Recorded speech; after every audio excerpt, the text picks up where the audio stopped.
আসসালামু আলাইকুম রহমতুল্লাহ। আলহামদুলিল্লাহি রব্বিল আলামিন ওয়াসসালাতু ওয়াসসালামু আলা রাসূলিহিল কারীম। সম্মানিত ভিউয়ার্স, আজকে আমরা আলোচনা করব দরুদ শরীফ নিয়ে। আমি ক্ষুদ্র জ্ঞানী, আমার যতটুকু জ্ঞান আছে আমি সামান্যটুকু জ্ঞান আমি আপনাদের মাঝে শেয়ার করতে চাই। দরুদ শরীফ আমরা যে পড়ব, আমরা পড়িতেছি এবং পড়তে থাকব। এই দরুদ শরীফের কতটুকু মর্যাদা, কি মর্যাদা রয়েছে দরুদ শরীফ ব্যাপারে আল্লাহ পাক কি কোরআনুল কারীমে কি ইরশাদ ফরমান, সে সম্পর্কেও আমরা জানব এবং দরুদ শরীফ পড়লে কি ফজিলত হবে তাও আমরা জানার চেষ্টা করব ইনশাল্লাহ। তো প্রথমে আসি কোরআনুল কারীমে সূরা আহজাবের 56 নম্বর আয়াতে আল্লাহ সুবহানাহু ওয়া তাআলা ইরশাদ ফরমান, বিসমিল্লাহির রহমানির রহিম, ইন্নাল্লাহা ওয়া মালাইকাতাহু ইউসাল্লুনা আলান নবী ইয়া আইয়ুহাল্লাযীনা আমানু সাল্লু আলাইহি ওয়া সাল্লিমু তাসলিমা।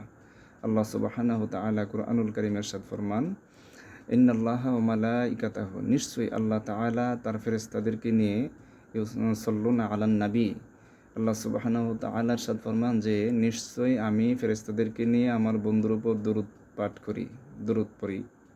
ইয়া আইয়ুহাল্লাযীনা আমানু, হে ঈমানদারেরা, সাল্লু আলাইহি ওয়া সাল্লিমু তাসলিমা, তোমরাও আমার বন্ধুর উপর দুরূদ শরীফ পাঠ করো এবং আমার বন্ধুকে উত্তমভাবে সালাম প্রদান করো। দর্শকবৃন্দ, আমরা আজকে কি বুঝতে পারলাম? কোরআনুল কারীমের সূরা আহজাবের 56 নম্বর আয়াতে কারিমাই আল্লাহ সুবহানাহু ওয়া তাআলা ইরশাদ ফরমান, নিশ্চয়ই আল্লাহ তাআলা তার ফেরেশতাদেরকে নিয়ে তার বন্ধু নবী হযরত মুহাম্মদ মুস্তাফা সাল্লাল্লাহু আলাইহি ওয়াসাল্লামের উপর দরুদ শরীফ পাঠ করেন। তারপর আল্লাহ পাক বলেন, ইয়া আইয়ুহাল্লাযীনা আমানু, হে ঈমানদারেরা, সাল্লু আলাইহি ওয়া সাল্লিমু তাসলিমা, তোমরাও আমার বন্ধুর উপর দরুদ পড়ো এবং আমার বন্ধুকে উত্তমভাবে সালাম প্রদান করো, তাজিমের সাথে আদবের সাথে সালাম প্রদান করো। তাহলে দরুদ শরীফ পড়া এটা হচ্ছে এমন একটা গুরুত্বপূর্ণ আমল যে নফল বন্দিকি আমরা যখন নামাজের বাহিরে যখন আমরা দরুদ শরীফ পড়ব, আমরা অনেক মর্যাদার অধিকারী হব। আর দরুদ শরীফের সেই মর্যাদা সম্পর্কে আমরা জানব, যেহেতু আল্লাহ পাক নিজেই দরুদ শরীফ পড়েন এবং আমাদেরকে পড়তেও আদেশ করেছেন, তাহলে অবশ্যই সেই দরুদ শরীফের অনেক মর্তবা রয়েছে। তো এখন আমরা নাসাই শরীফের এক হাদিস শরীফ থেকে আমরা জানব দরুদ শরীফের কি ফজিলত। আনাসিন ক্বাল রাসূলুল্লাহি সাল্লাল্লাহু আলাইহি ওয়াসাল্লাম, মান সাল্লা আলাইয়া ওয়াহিদাতান সাল্লাল্লাহু আলাইহি আশরা সালাওয়াতিন ওয়া হুত্তাত আনহু আশরু খাতিয়াতিন ওয়া রুফিআ লাহু আশরু দারাজাতিন, রাওয়াহুন নাসাই। হযরত আনাস রাদিয়াল্লাহু তাআলা আনহু থেকে বর্ণিত, নবী করিম সাল্লাল্লাহু আলাইহি ওয়াসাল্লামের ইরশাদ ফরমান, যে ব্যক্তি অর্থাৎ যে উম্মত আমার উপর একবার দরুদ শরীফ পাঠ করবে, আল্লাহ সুবহানাহু ওয়া তাআলা তার উপর 10টি রহমত বর্ষণ করবেন এবং তার 10টি গুনাহ মার্জনা করে দিবেন এবং তার 10টি মর্যাদা বৃদ্ধি করে দিবেন। সুবহানাল্লাহ। তারপর আমরা জানব, হাদিস শরীফে রয়েছে, যে ব্যক্তি, নবীজি ইরশাদ ফরমান, যে ব্যক্তির সামনে আমার নাম উচ্চারিত হয়েছে অথচ সে আমার উপর দরুদ শরীফ পড়েনি, সে হচ্ছে বখিল বা কৃপণ। অর্থাৎ হাদিস শরীফে আছে, নবীজি ইরশাদ ফরমান, যার সম্মুখে আমার নাম উচ্চারিত হয়েছে অথচ সে আমার উপর দরুদ পড়ে নাই, সে হচ্ছে বখিল বা কৃপণ। আমরা অনেক সময় আজান শুনে থাকি, আজানের সময় আমরা অনেক সময় কথা বলতে থাকি বা আমাদের কাজে ব্যস্ত থাকি, আজানের গুরুত্ব দিই না। আজানের ভিতরে কিন্তু নবীজির নাম মুবারক রয়েছেন, আশহাদু আন্না মুহাম্মাদুর রাসূলুল্লাহ। তখন আমাদের কি বলতে হবে? সাল্লাল্লাহু আলাইহি ওয়াসাল্লাম।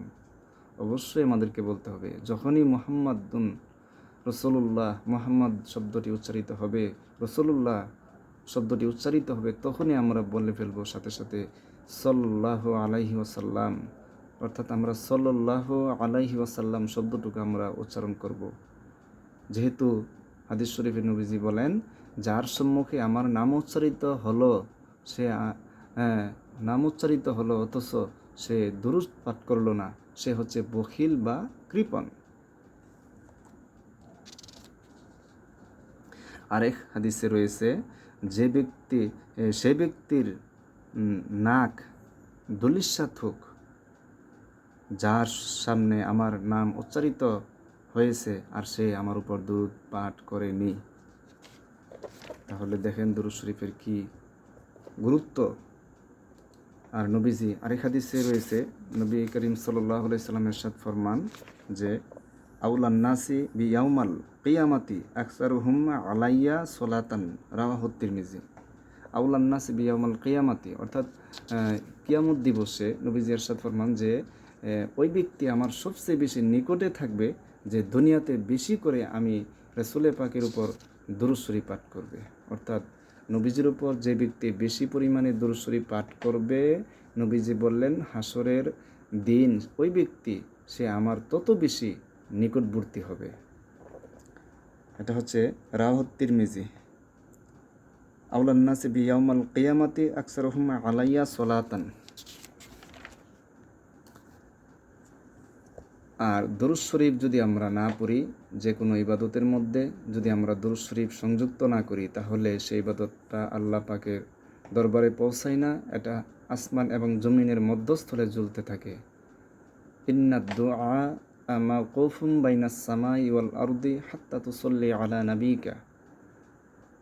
রাসূলুল্লাহ সাল্লাল্লাহু আলাইহি ওয়াসাল্লাম ইরশাদ ফরমান যে মুমিনের যে দোয়া, মুমিনের ইবাদত আল্লাহ পাকের দরবারে পৌঁছায় না যতক্ষণ না সে তার রাসূলে পাকের উপর দরুদ শরীফ পাঠ না করবে। ইন্নাদ দুআ মাওকুফুম বাইনাস সামাই ওয়াল আরদি হাত্তা তুসাল্লি আলা নাবিকা। যতক্ষণ না তুমি তোমার রাসূলে পাকের উপর, তোমার নবীর উপর দরুদ পাঠ না করবে, ততক্ষণ পর্যন্ত তোমার দোয়া আল্লাহ পাকের দরবারে কবুল হবে না। এটা বাইনাস সামাই ওয়াল আরদি অর্থাৎ আসমান এবং জমিনের মধ্যস্থলে জ্বলতে থাকবে, এটা আল্লাহ পাকের দরবারে পৌঁছাইবে না। তাহলে দর্শকবৃন্দ, অবশ্যই আমাদেরকে দরুদ শরীফ বেশি বেশি পাঠ করতে হবে। প্রত্যেক দোয়ার আগে আমরা দরুদ শরীফ পাঠ করব। দোয়ার শুরুতে, দোয়ার শেষে, দোয়ার মাঝে, যেভাবে হোক আমরা বেশি বেশি করে দরুদ শরীফ পাঠ করব। দরুদ শরীফ আমরা যদি অবসর সময়ে যত বেশি পাঠ করতে পারি তত বেশি আমরা মর্যাদার অধিকারী হব। আমরা ব্যঙ্গ নয় দরুদ শরীফ। অনেকে দরুদ শরীফ পড়লে, বেশি করে পড়লে আবার অনেকে ব্যঙ্গ করে। এটা আমরা কখনোই করব না। যেহেতু দরুদ শরীফ স্বয়ং আল্লাহ পাক নিজেই রাসূল পাক সাল্লাল্লাহু আলাইহি সাল্লামের উপর দরুদ শরীফ পাঠ করেন এবং ঈমানদারদেরকে দরুদ পাঠ করতে এবং নবীজিকে সালাম প্রদান করতে আল্লাহ পাক নিজেই ইরশাদ করেছেন। কাজেই আমরা হানাহানি, হিংসা বিদ্বেষ না করে রাসূল পাক সাল্লাল্লাহু আলাইহি সাল্লামের উপর আমরা দরুদ শরীফ বেশি বেশি পাঠ করব এবং নবীজিকে আদবের সাথে সালাম দিব। আল্লাহ পাক আমাদের সবাইকে সঠিক বুঝদান করার তৌফিক দান করুক, আমাদেরকে হেদায়েত দান করুক। ওয়া আখিরু দাওয়ানা আনিল হামদুলিল্লাহি রাব্বিল আলামিন ওয়াসসালাতু ওয়াসসালামু আলা রাসূলিহিল কারীম।